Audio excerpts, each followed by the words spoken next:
Valentine s'éveilla au bruit d'un robinet qui gouttait dans la salle de bain. Il était 6 heures du matin, comme toujours. 12 ans de mariage avaient forgé une habitude. Se lever avant son mari, préparer le petit déjeuner, vérifier sa tenue pour la journée. Valentine avait 42 ans, directrice d'une petite agence de voyage à Tours, propriétaire d'un appartement de 3 pièces en plein centre-ville, légué par sa tante Claudine, une institutrice de français sans enfants, qui avait acquis ce logement dans les années 70 grâce à son travail et quelques leçons particulières données à des étudiants. Enfilant son peignoir couleur cerise mûre, Valentine alla dans la cuisine. Son mari, Damien Barsec, 45 ans, ingénieur principal dans une usine de construction métallique, dormait profondément après la soirée arrosée de la veille. Un homme robuste, légèrement dégarni, avec une tendance à philosopher après le 3e verre. Ils s'étaient rencontrés lors d'un mariage commun à Tours. Damien venait tout juste de divorcer et louait une chambre chez sa grand-mère dans un vieil immeuble du centre-ville. Il l'avait séduite avec des sorties hebdomadaires au théâtre ou au restaurant. Valentine vivait déjà depuis 2 ans dans l'appartement hérité de sa tante, l'ayant peu à peu aménagé et meublé à son goût. Damien avait découvert sa propriété par hasard 6 mois après le début de leur relation. Elle ne cachait rien, mais le sujet n'était jamais venu sur la table. Eh bien, une femme indépendante, c'est très bien, avait-il simplement dit, sans insister. Après le mariage, il avait emménagé chez elle avec 2 valises d'affaires et une collection de timbres. Sa passion d'enfance. Les premières années se passèrent bien. Damien était bricoleur, savait réparer les petites fuites, monter les meubles, et cuisinait même le week-end. Il ne buvait pas sans raison, évitait les disputes et gagnait correctement sa vie. La seule chose qui agaçait Valentine était sa manie de prendre des décisions à 2 sans jamais la consulter. Sur la table, un café fumait, et Valentine sortit du frigo un pot de fromage blanc. Un journal ouvert sur les annonces immobilières traînait là. Damien s'intéressait depuis peu au prix des appartements, étudiait le marché. Juste pour être informé, expliquait-il. Il faut savoir ce que vaut notre logement, au cas où. À 8 heures, quelqu'un frappa à la porte. Surprise, Valentine regarda dans l'œil de bœuf et vit un homme inconnu, portant un manteau sombre et tenant une mallette. « Qui êtes-vous » demanda-t-elle, sans ouvrir. L'homme répondit d'une voix posée, « André-Nicolas Bellec, camarade de classe de votre mari. Puis-je entrer quelques instants » Valentine était déstabilisée. Damien n'avait jamais mentionné d'amis d'école, évoquait un passé difficile, père alcoolique, mère overbookée, et refusait de parler de cette époque. « Damien est-il là » insista l'homme. « Il dort encore. Et le motif de votre visite » Une proposition professionnelle. On s'est croisés hier au centre commercial, et il m'a donné votre adresse en me disant « Je passerai ce matin ». Elle ouvrit la porte. André Bellec était un homme trapu d'une 50aine d'années, aux yeux noisettes perçants, avec un sourire qui semblait cacher plus qu'il ne révélait. Il jeta un coup d'œil à l'appartement, belle habitation. Votre mari a fait un bon choix. L'accent familier et cette familiarité déplurent immédiatement à Valentine. Un café proposa-t-elle, un brin méfiante. Il accetta. Assis dans la cuisine, il sortit une liasse de papier de sa mallette. Je travaille dans l'immobilier. Hier, j'ai rencontré Damien, on a parlé des prix des appartements, et puis on s'est rappelé des années lycée. Damien est discret à ce sujet, mais je sais que son enfance n'a pas été simple. Son père buvait, sa mère a même été hospitalisée. Damien venait souvent chez nous pour dormir. Il a un frère cadet, Victor, qui est aussi, disons, un personnage compliqué. Valentine sentit son coeur se serrer. Un frère ? Damien n'en avait jamais parlé. Vous vous trompez peut-être ? Murmura-t-elle. Non, Victor est bien son frère cadet, 3 ans de moins. Un garçon malin, toujours à inventer des combines pour se sortir des ennuis. Damien l'a toujours protégé, prenant sur lui la faute. Un bruit de lit froissé annonça le réveil de Damien. Valentine cacha précipitamment la mallette dans un placard sous l'évier. Ne dites rien pour l'instant, je veux voir comment il vous présentera. André hocha la tête avec un sourire entendu. Damien apparut en pantalon de jogging et t-shirt, son visage se durcit en voyant l'invité. André, tu es matinal. Tu avais dit 8 heures. Valentine intervint.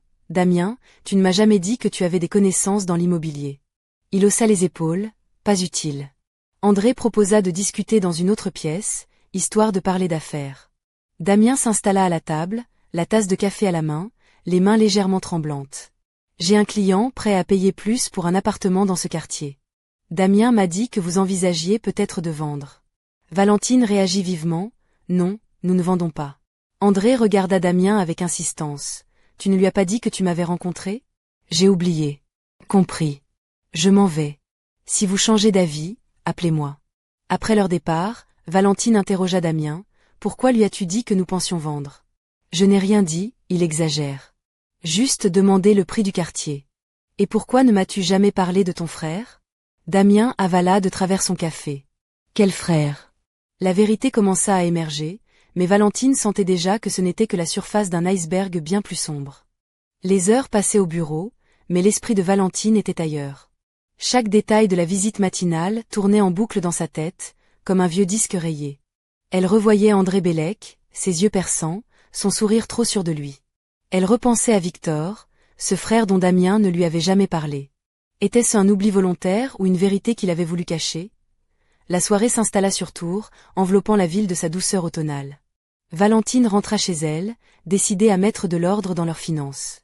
Depuis des mois, Damien parlait de Victor, de ses problèmes, de ses dettes, et elle sentait que quelque chose clochait. Ils avaient toujours un budget commun, mais elle avait l'impression que l'argent disparaissait dans un trou noir point sur la table. Elle étala les relevés bancaires des 6 derniers mois. Des virements réguliers, 200 à 300 euros chaque mois, tous adressés à un certain V. Barsec. Qui était ce mystérieux bénéficiaire? Damien, en rentrant, remarqua les papiers étalés. Qu'est-ce que c'est? Demanda-t-il, visiblement sur la défensive. Ces virements? Qui est ce V. Barsec? Interrogea Valentine. Damien haussa les épaules. C'est mon neveu, un étudiant en médecine. Je l'aide un peu. Valentine fronça les sourcils. Un neveu? Je ne savais même pas que tu avais une sœur. Damien esquiva. C'est une histoire compliquée, elle est décédée il y a 10 ans. Le gamin est resté seul, j'aide comme je peux. Valentine sentit un poids sur sa poitrine, un mélange de tristesse et de méfiance. Pourquoi ne m'as-tu jamais parlé de ça? Le silence de Damien était lourd. Je ne voulais pas t'embêter avec mes problèmes familiaux. Pourtant, Valentine savait qu'il lui cachait bien plus. Quelques jours plus tard, Valentine prit son courage à deux mains et se rendit au centre hospitalier où son neveu était censé étudier.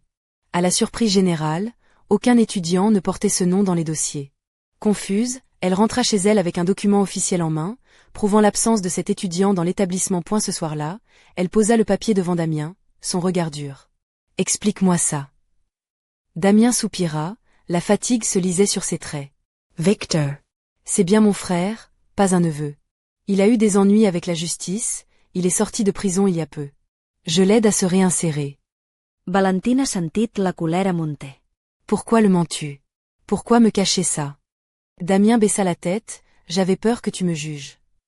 La confiance, fragile, s'effritait. Valentine comprenait désormais que leur vie commune reposait sur des non-dits trop lourds. Mais la nuit apporta un nouveau tour à cette histoire déjà complexe. Un appel d'un homme au ton hésitant retentit au bureau de Valentine. Madame Krechetova? Ici Victor Barsec, le frère de Damien. Puis-je vous rencontrer? J'ai besoin d'aide. Surprise et méfiante, Valentine accepta. Elle ne savait pas encore que cette rencontre allait bouleverser sa vie. Victor apparut dans l'entrée, plus mince que Damien, avec des yeux vifs et une nervosité palpable. Il portait un costume simple, certes un peu froissé, mais propre. « Merci de me recevoir », dit-il en serrant timidement la main de Valentine. Assis autour d'une tasse de thé, il expliqua sa situation. Travail en rotation dans le Nord, difficulté à payer un dépôt de garantie pour un appartement, promesse d'aide de Damien, mais besoin immédiat d'argent. Valentine écoutait, mais chaque mot éveillait ses soupçons. « Montrez-moi les documents de location », demanda-t-elle calmement. Victor hésita, esquiva, puis répondit qu'il les aurait bientôt.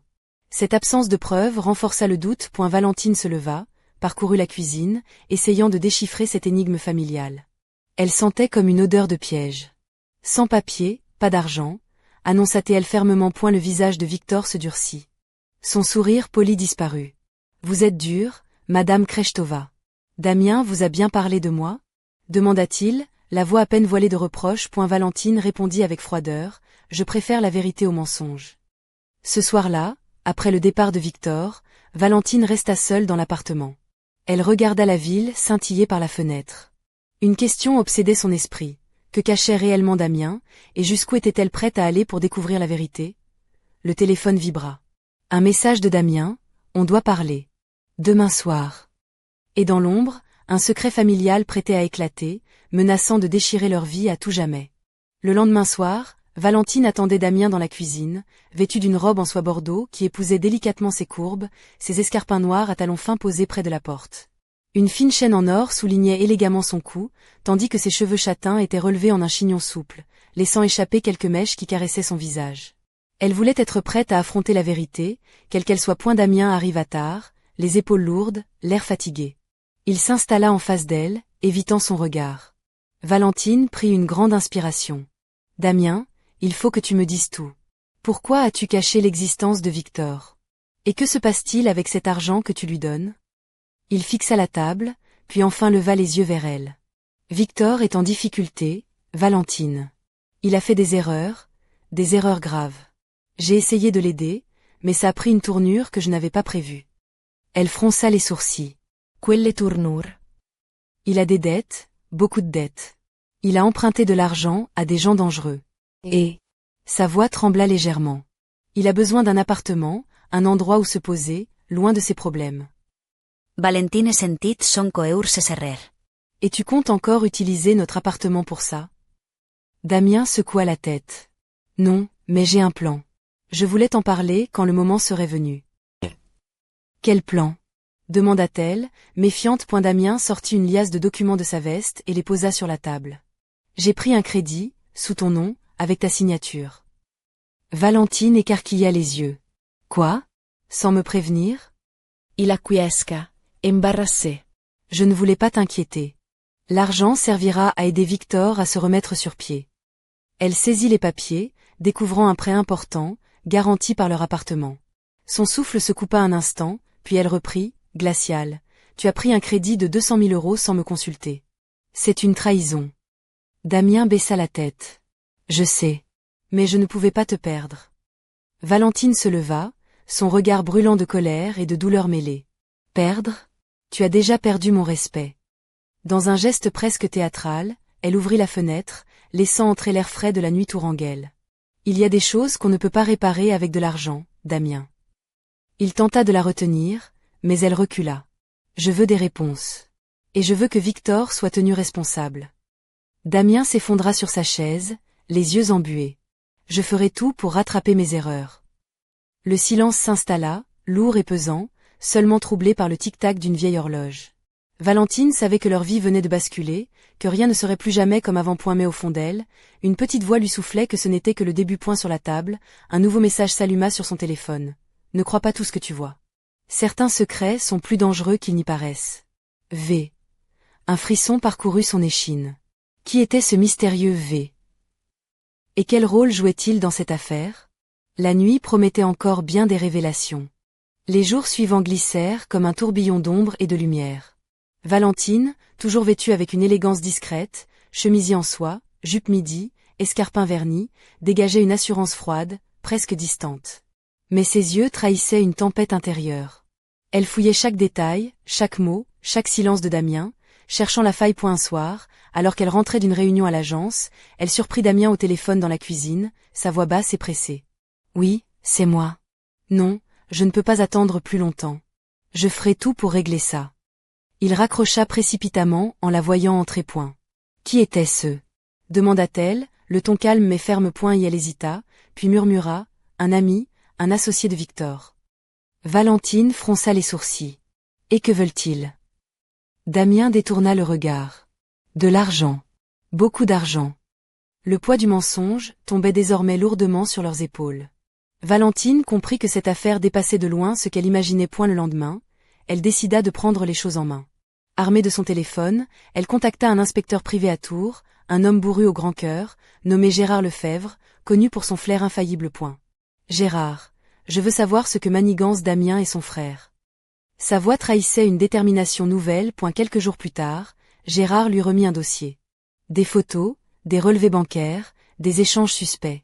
Une toile d'araignée s'étendait autour de la famille Barsec, mêlant dettes, faux documents et disparitions mystérieuses. Mais la révélation la plus explosive fut la découverte d'une adresse.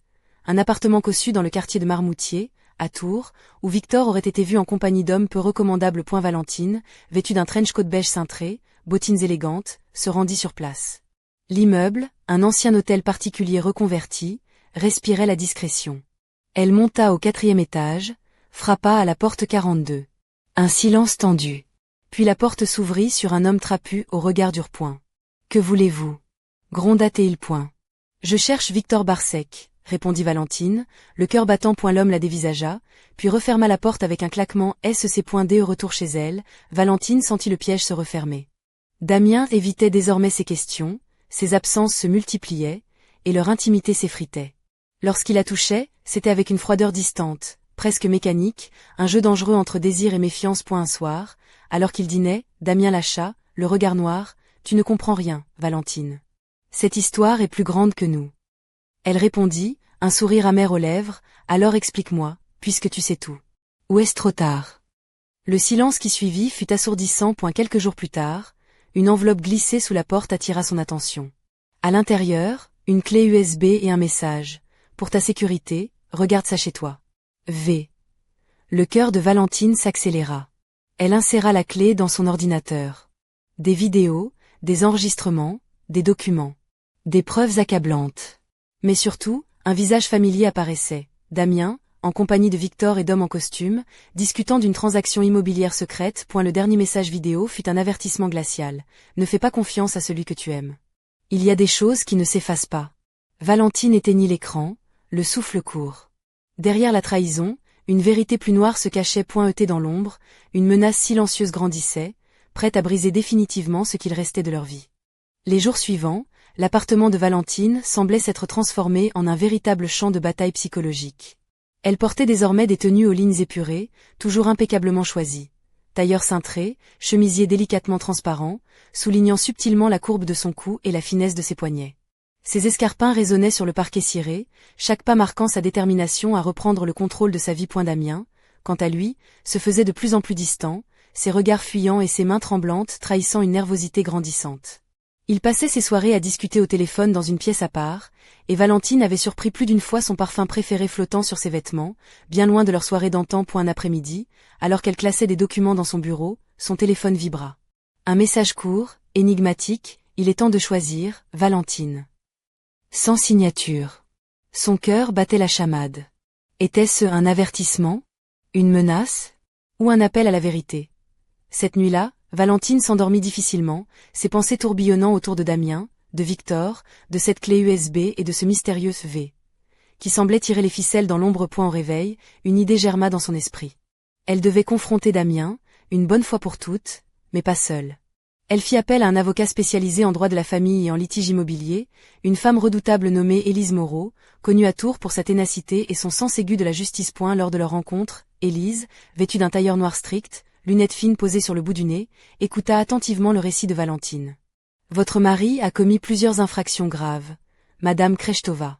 La falsification de documents, le prêt frauduleux, l'abus de confiance. Nous allons préparer un dossier solide. Valentine sentit une lueur d'espoir. Et si Damien refuse de coopérer? Élise sourit, impitoyable, alors, la loi fera son travail. Le soir même, Valentine décida de préparer une surprise à Damien. Elle choisit une robe noire moulante, qui laissait deviner la finesse de sa silhouette sans jamais tomber dans la provocation excessive. Ses escarpins à talons aiguilles claquaient doucement sur le sol, et une fine chaîne argentée ornait son cou, captant la lumière tamisée de la pièce. Quand Damien rentra, elle l'attendait, calme mais résolue. Damien, il faut qu'on parle.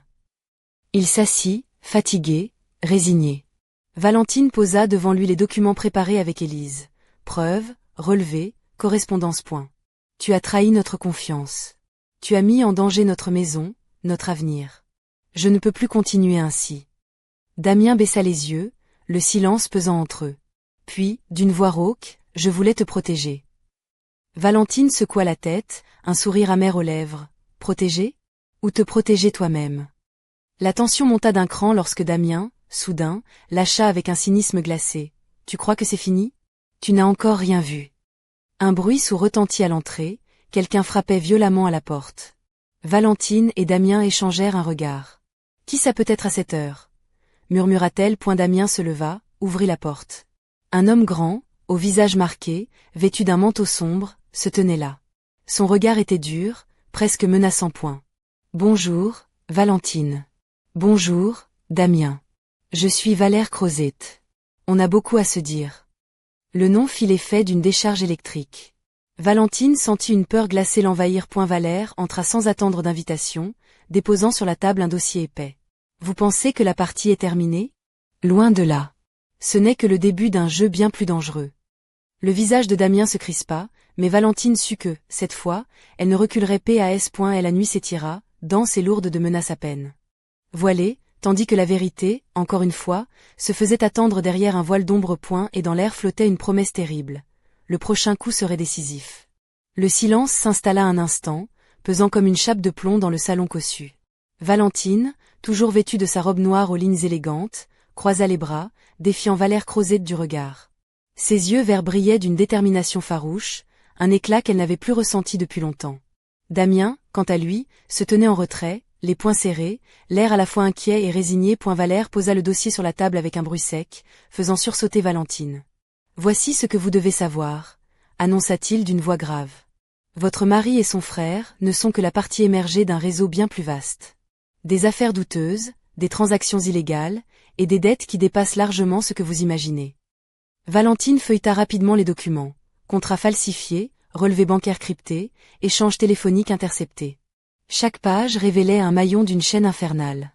Elle sentit un frisson d'effroi lui parcourir l'échine. Pourquoi venir maintenant? Demanda-t-elle, la voix tremblante. Valère esquissa un sourire froid. Parce que vous avez le choix. Vous pouvez continuer à vous cacher derrière des illusions, ou affronter la vérité. Mais sachez que ceux qui s'opposent à nous ne vivent jamais longtemps en paix. Un silence lourd suivit ces paroles. Damien se redressa, la machoire crispée. Valère, arrête ces menaces. Nous sommes en famille. La famille ne signifie rien dans ce jeu, répliqua sèchement Valère. C'est la loi du plus fort qui prime. Valentina sentit la colère monter. Je ne laisserai pas ma maison, ma vie, être détruite par vos manigances. Valère haussa les épaules, puis sortit une enveloppe scellée. Voici un avant-goût de ce qui vous attend si vous refusez de coopérer. Elle déchira le sceau et découvrit à l'intérieur des photographies compromettantes. Damien en compagnie d'hommes ambigus, des transactions nocturnes, des rencontres secrètes. La vérité éclata, aussi cruelle que dévastatrice. Damien baissa la tête, incapable de soutenir le regard de Valentine. Je suis désolé, murmura-t-il. Elle serra les dents, la rage mêlée à la douleur. Désolé ne suffit plus.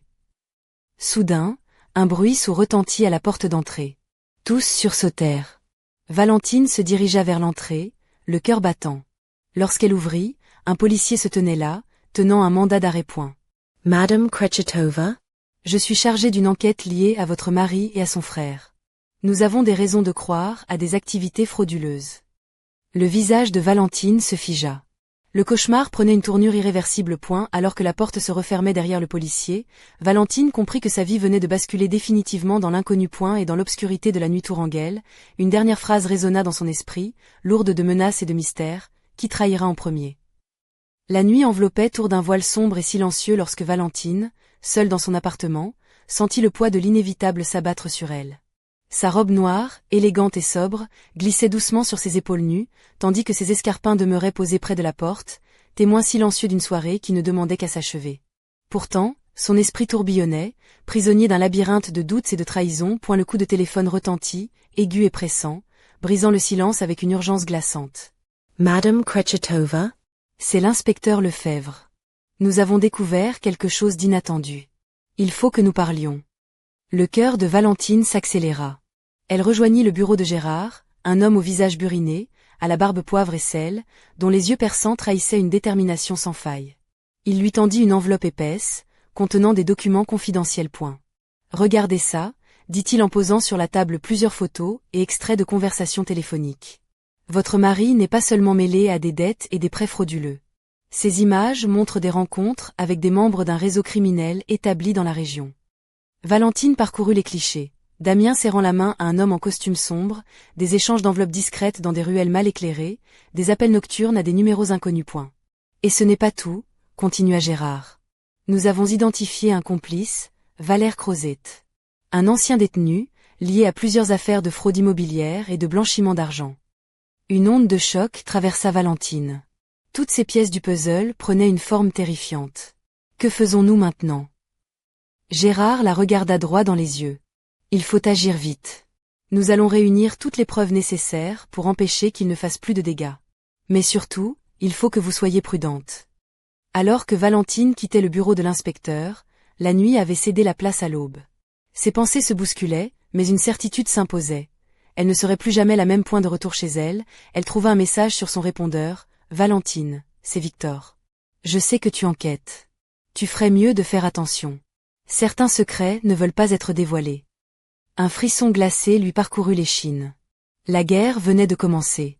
Les jours qui suivirent furent marqués par une tension palpable dans l'appartement de Valentine. Elle portait désormais des tailleurs sombres impeccablement coupés, qui accentuaient la finesse de sa silhouette tout en lui conférant une aura de force et de contrôle. Ses cheveux, relevés en un chignon strict, laissaient entrevoir la nuque délicate, tandis que ses escarpins claquaient avec autorité sur le parquet ancien point d'Amiens, quant à lui, semblait se transformer sous ses yeux. Ses traits se creusaient, son regard s'assombrissait, et ses silences devenaient plus lourds. Il évitait soigneusement les confrontations, préférant s'enfermer dans des excuses évasives. Une après-midi, alors que Valentine préparait des dossiers pour son avocate, un nouveau message arriva sur son téléphone. « Rendez-vous ce soir. Seul. Pas de témoin. Tu sais où me trouver. V. » Le cœur battant, elle comprit que le moment de vérité approchait. Vêtue d'une robe rouge sombre, à la fois élégante et audacieuse, elle se rendit dans un petit café discret du quartier Plumereau. Là, dans l'ombre tamisée, Valère Crozet l'attendait, son regard perçant sous une barbe soigneusement taillée point. « Valentine, commença-t-il, sa voix grave et mesurée, tu es allée trop loin. Mais je respecte ta ténacité. » Elle le défia du regard, ne sciant pas. « Parle. Pourquoi tout ça ?» Il sortit une clé USB de sa poche. « Ceci contient la vérité sur Damien, Victor, et ce réseau. Mais attention, ces révélations peuvent vous coûter cher. » Valentine prit l'objet, sentant le poids de la décision qu'elle allait devoir prendre. « Qu'est-ce que tu attends de moi ?» Un sourire énigmatique fendit le visage de Valère. « Que tu choisisses. » La vérité, ou la sécurité. Mais jamais les deux. Alors que la nuit enveloppait tour de son manteau étoilé, Valentine sut qu'elle marchait sur une ligne de crête, entre lumière et ombre, trahison et rédemption.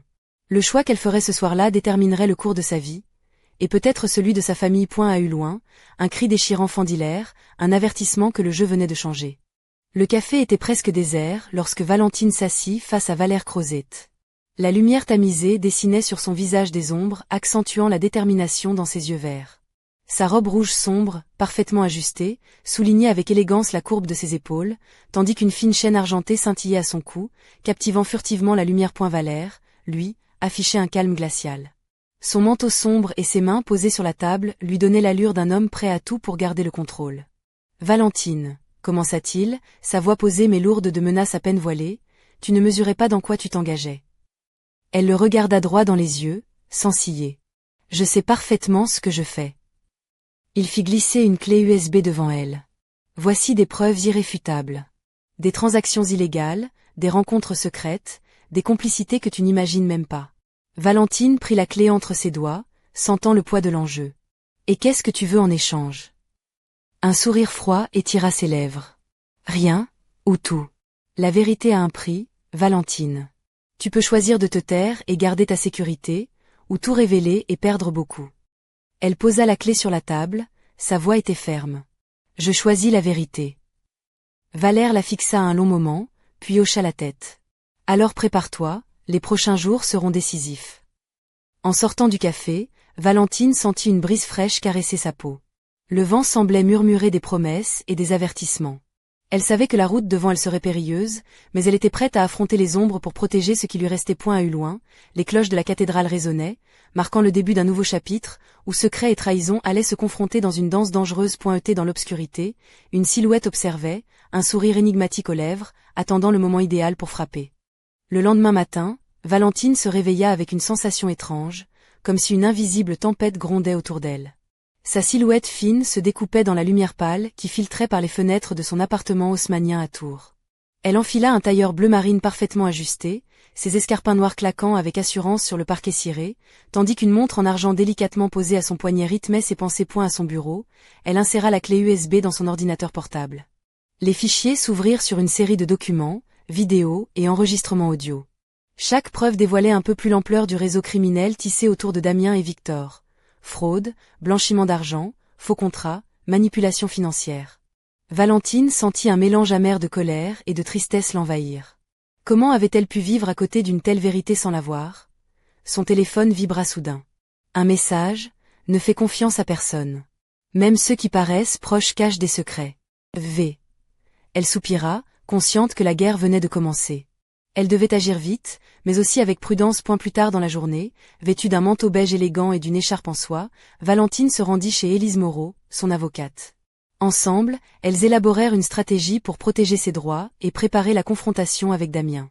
Élise, sévère mais juste, lui conseilla également de renforcer la sécurité de son appartement, au cas où point le soir venu, alors que la lumière déclinait sur la ville, Valentine aperçut une silhouette familière se glisser dans l'ombre de la ruelle près de chez elle. Son cœur s'emballa. Était-ce une menace, un allié, ou le début d'un nouveau mystère? Elle savait, au fond d'elle, que le prochain chapitre de cette histoire serait celui où rien ne serait plus jamais comme avant.